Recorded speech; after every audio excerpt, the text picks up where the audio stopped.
Bonjour à tous, bonjour à toutes, merci d'être nombreux à nous suivre ce matin sur KTV, sur le live Facebook, mais également sur la radio, la 106.9. Il est parmi nous ce matin, bien évidemment, il vient nous éclairer un peu sur cette campagne du second tour des élections municipales. Ibrahima Abdoulaniou, bonjour et bienvenue. Bonjour, merci. Alors, tout d'abord, ma première question, on a vu quand même votre premier tour, on a vu une campagne assez intense en parlant des tractations, des porte-à-porte, des meetings, et vous sortez finalement deuxième avec 26% de ce premier tour. Est-ce que ça voudrait dire, Ibrahima Abdoulaniou, que finalement la population a compris votre projet? Bonjour d'abord la population de Mayotte, mais surtout celle de la commune de Tingoni. Il est vrai que au premier tour, on ne croyait pas en nous parce qu'on était nouveau, une nouvelle tête, une nouvelle équipe qui incarne le MDM, sachant que le MDM il est scindé en deux. D'abord par notre ami Banaheri, bien sûr, qui incarne le mouvement traditionnel du MDM, et moi-même qui a pris, bien sûr, la carte MDM à partir de 2015. C'est à partir de 2015 que j'ai adhéré à MDM.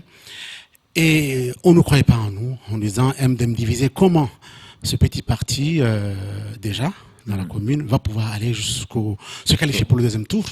Et nous l'avons montré parce qu'on a une équipe bien rodée, très motivée, qui englobe bien entendu toutes les tranches de la population, jeunes et vieux, filles et garçons. Donc on était très très motivés d'une manière qu'on avait travaillé main dans la main, et qu'aujourd'hui les résultats sont là. La population nous a compris parce qu'elle nous a hissé à la deuxième place. C'est pas une mauvaise chose, c'est une très bonne chose pour nous, une bonne position. Je dirais une vingtaine de voix de Mohamed Bakar. Il est quand même le maire sortant, avec beaucoup de moyens logistiques et autres. Nous, avec notre petit budget, on est quand même allé le concurrencer. Justement, avec cette étiquette de MDM, Léonard Rodi avait une question à vous poser. Oui, vous êtes MDM, mais vous avez été PS, vous avez été LR, vous avez monté votre propre parti. On s'y perd un peu, non? Alors, j'aimerais éclairer les choses sur ce point-là. D'abord, j'ai jamais été PS. Je l'entends ici et là, j'ai jamais été PS.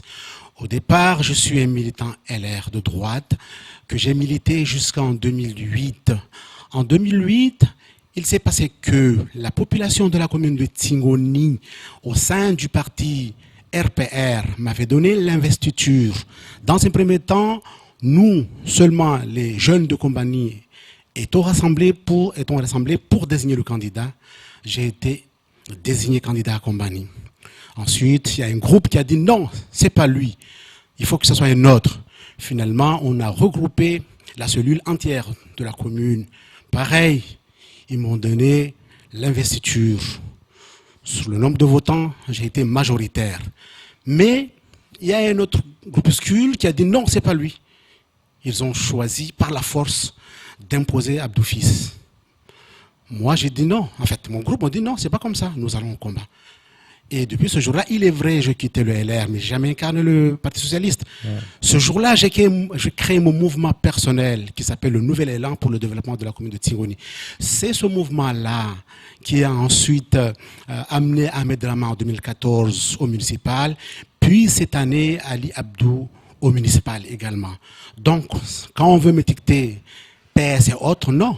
J'étais LR, ensuite j'étais un mouvement purement local, mais qui restait vraiment que Kombani. Pour moi, je disais non, on ne pouvait pas continuer ainsi, ce n'est pas la stratégie d'avoir un parti, mais que sur Kombani. Il n'était pas élargi, ce parti-là, sur les autres villages. C'est pour ça que j'ai dit, pour construire une commune, pour avoir un projet, il faut avoir un grand parti. Alors que je ne pouvais plus revenir à LR, j'ai fait le choix d'incarner le MDM. Et je le suis entièrement parce que toute ma famille y est depuis longtemps.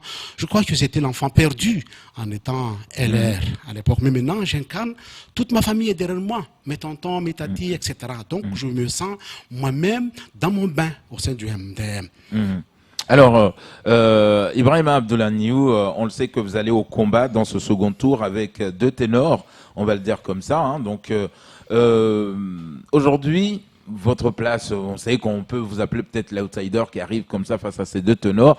Eux, ils ont fait des alliances. Eux, ils se sont concertés, négociés ensemble pour pouvoir récupérer cette mairie de Tingoni. Vous, est-ce que vous allez au combat en solo? Non, pas en solo, surtout pas. Parce que si j'y vais en solo, je vais perdre. Mais j'ai des alliances, bien entendu, des colistiers qui sont avec moi, aussi bien à Tingoni que à Mbrowale, que à Kombani, que à Mirereni. Ces alliances-là, je dirais qu'elles sont de contre-nature, celles de Banaheri et de Alissouf. Pour moi, c'est une contre-nature. Comment ces deux idées opposées depuis des années que nous le savons, d'un clic de doigt aujourd'hui, ils se mettent d'accord, les deux personnes. Elles se mettent d'accord. Moi, je ne conçois pas cette idée-là parce que ça veut dire quelque part, on est en train de tergiverser. Il faut qu'on soit sûr de nos idées. Si je suis blanc, je reste blanc jusqu'au bout. Donc je ne comprends pas aujourd'hui à l'Issouf d'aller rejoindre un adversaire d'antan, M. Banaheri, qui l'a combattu en 2008, qui l'a combattu en 2014, et aujourd'hui ils sont des amis. Donc, moi je reste serein parce que la population de Tingo n'est pas aveugle. Elle voit très bien ce qui se passe et elle veut le changement. Et le changement, ce n'est pas Mohamed Bakar. Et le changement, ce n'est pas Banaheri. Banaheri, à l'issue, c'est revenir encore en arrière. Vous allez changer quoi? Alors, la manière, bien sûr, de vivre dans la commune de Tingoni. Aujourd'hui, vous avez peur d'aller à Tingoni. Tout le monde a peur d'aller à Tingoni. Ce qui se passe à Tingoni, ce n'est pas du tout joli. Même hier, ce matin, j'ai entendu les gens parler de Barakani, mais moi, dans le quartier de Mhogoni, dans le village de Kombani, hier, des jeunes se sont agressés, poignardés. Donc, on a peur de vivre. Et que mon combat pour moi, mon cheval de bataille, c'est bien sûr la sécurité. C'est ce que j'ai mis en exergue, en avant dans mon projet. Les gens m'ont appelé, M. Ibrahima, ils me connaissent comment je vis avec ces jeunes-là. Ça fait une vingtaine d'années que j'incarne cette jeunesse. J'étais tout jeune à 30 ans que je me suis engagé avec cette jeunesse, que je l'ai accompagnée jusqu'à aujourd'hui, bientôt mes 50 ans. Alors je les connais, je sais comment elles résonnent. Donc, je suis là pour ça. Parce que je sais qu'elles vont me faire confiance. D'ailleurs, la preuve, c'est que cette jeunesse, elle a choisi mon projet pour la mettre, bien sûr, en avant. Parce que vous pensez que la sécurité appliquée par le maire sortant n'est pas la bonne? Je dirais non. Sinon, pourquoi les gens se battent tous les jours? Quand ces jeunes-là se battent, moi le matin, je suis au courant. Pourquoi lui, il n'est pas au courant? Moi le matin, il y a des personnes qui me disent, voilà président, parce que là-bas tout le monde m'appelle président. J'ai entendu que, ah bon? J'ai entendu que, ah bon? Et il est vrai, le soir, ces jeunes se battent au pont de Mirereni. Voyez-vous? Donc, moi, je crois que, quand même, il doit y avoir un service qui l'informe, monsieur le maire, pour mater ces jeunes, même avant d'aller à... Le mot est fort, hein, pour mater les jeunes. Bon, je retire ce mot-là, parce qu'il est vrai, c'est pas... C'est un mot fort quand même, ouais. Oui, mais je veux dire qu'aujourd'hui, les Mahorais en ont marre. Il faut que ça cesse. Par le dialogue, par la répression, par je ne sais quoi, mais nous devons vivre paisiblement ici. Alors, monsieur Ibrahima, on le sait que cette campagne, en tout cas pour ce second tour, n'est pas le même, n'est pas la même par rapport au premier tour. Donc, pendant ce confinement, certains ont profité pour travailler, pour faire bien évidemment leur tractation, que ce soit via le numérique ou même aller faire quand même du porte-à-porte. Faut pas se mentir. Là, il y a eu ce confinement, donc tout le monde a tourné les yeux vers la crise sanitaire. On a oublié un tout petit peu les élections. Est-ce que vous n'avez pas peur qu'aujourd'hui, finalement, ceux que vous aviez conquis ont dû oublier parce que tout le monde est plutôt crise sanitaire, économie. Donc, est-ce que finalement, vous n'avez pas encore besoin de refaire le travail que vous avez fait au premier tour? Ok, si. Nous sommes en train de rattraper notre retard. Parce qu'il est vrai que celui qui est au pouvoir aujourd'hui ne s'est jamais arrêté. Son équipe parcourait les villes et surtout avec les bons d'achat. Donc, ce que vous dites là, vous avez des preuves, hein? C'est-à-dire, vous l'avez vu travailler pendant ce confinement. Je sais pertinemment que parmi les personnes qui sont dans la liste de Mohamed Bakar, qui ne sont pas élus, moi j'aurais compris si c'était des élus qui étaient dans les villes et qui faisaient le travail des services. Parce que aujourd'hui, nous savons que ce sont les élus qui ont fait ce travail-là, accompagnés bien sûr peut-être des personnes qui sont dans la liste de Mohamed Bakar. Pour moi, c'est pas normal. C'est pas comme ça. Et que le service du CCAS qui devait s'en occuper, on leur a barré le chemin. Le directeur, ça a même été, fatal pour le directeur lui-même, qui a été apparemment déplacé sur notre service, apparemment affecté sur notre service. Donc pour dire qu'ils en ont profité pendant que nous autres, sommes confinés, eux, ils ont fait leur porte-à-porte en distribuant ces bons d'achat. Et il est vrai qu'aujourd'hui, nous sommes en train de rattraper ce retard-là en leur expliquant, bien sûr, que c'était un droit. Le fait qu'on vous donne un bon d'achat, c'est un droit parce que c'est réservé aux plus démunis. C'est pas pour faire de la politique, encore une fois. Dimanche 28, je vais aller voter. Je suis dans votre commune, supposons. Je ne sais pas. J'hésite entre le numéro 1 et vous. Quel est l'argument pour me convaincre de voter pour vous? C'est le changement. C'est le changement. C'est mon programme qui est à l'attente de notre population. Dans un premier temps, l'unique collectivité mahoraise qui se trouve encore sur tutelle préfectorale, du préfet, excusez-moi du terme, mais c'est le terme qu'on utilise, c'est la commune de Tingoni. Non, c'est une autre pour nous. C'est une très grande collectivité de pratiquement 14 000 habitants. Et que les petites collectivités de 5 000, 6 000 arrivent. Ce sont sortis de la situation déficitaire, mais pas elles. Nous ne comprenons pas cela. C'est une gestion catastrophique. Et que je dis aux gens, ceux qui sont à l'écoute, si jamais nous ne résolvons pas ce déficit, nous ne pourrons pas projeter l'avenir.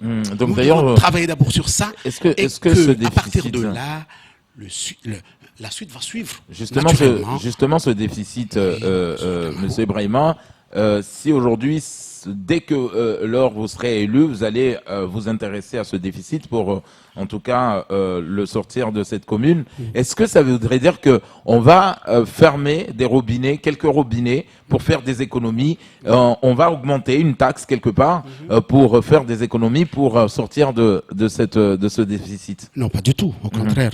Voyez-vous que la taxe dans la commune de Tingoni, c'est la commune qui détient le taux maximum ici à Mayotte. Il est pratiquement à 40 et plus. Moi, je ne vais pas l'augmenter. Parce qu'on est en train de saigner notre population. Non, je ne vais pas l'augmenter. Il y a d'autres paramètres qui existent. Dans ce cas-là, bien sûr, c'est surtout d'être sincère par rapport aux recettes. C'est le plus important. Parce que quand vous écrivez des recettes qui n'existent pas, alors que derrière vous écrivez des dépenses vous allez les réaliser, mais les recettes sont insincères, c'est normal qu'on tombe à un déficit de 2 millions en fonctionnement. J'aurais compris l'investissement.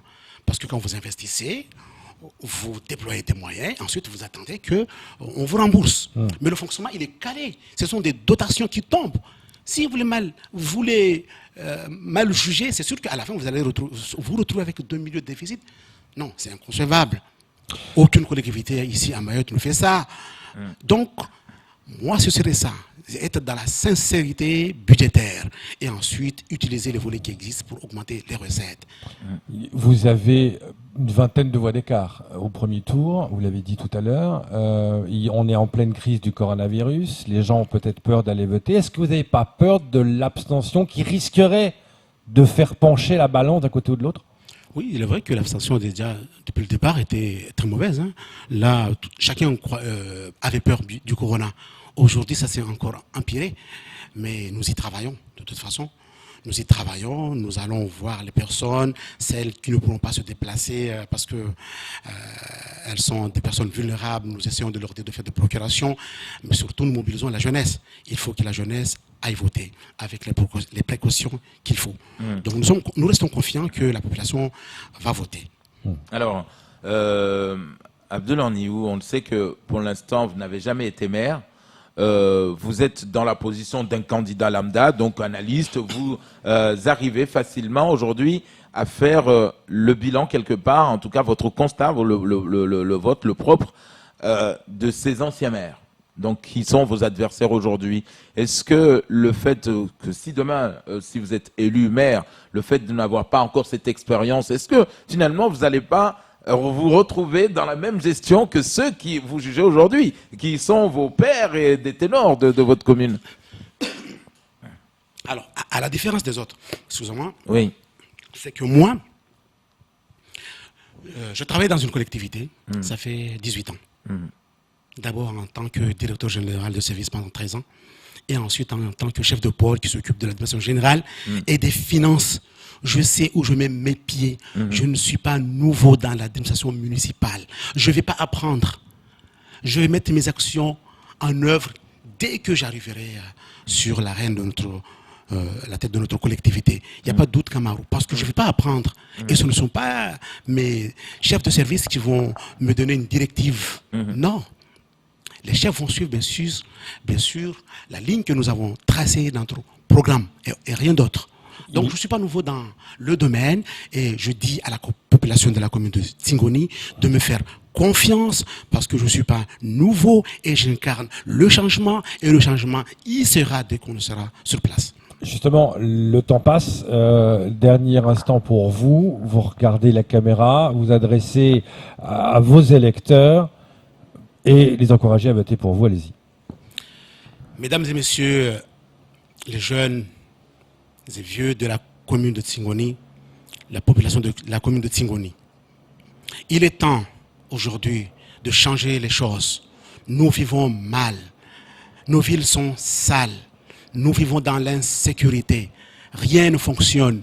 Il n'y a pas de logement. C'est le moment. C'est le moment de nous faire confiance. Le vrai changement est incarné par l'équipe menée par moi-même, M. Ibrahima Abdoulhaniyou. Faites-moi confiance. Le 28, je vous demande de voter pour notre projet. Je vous remercie. Le message oui, est clair. Est clair.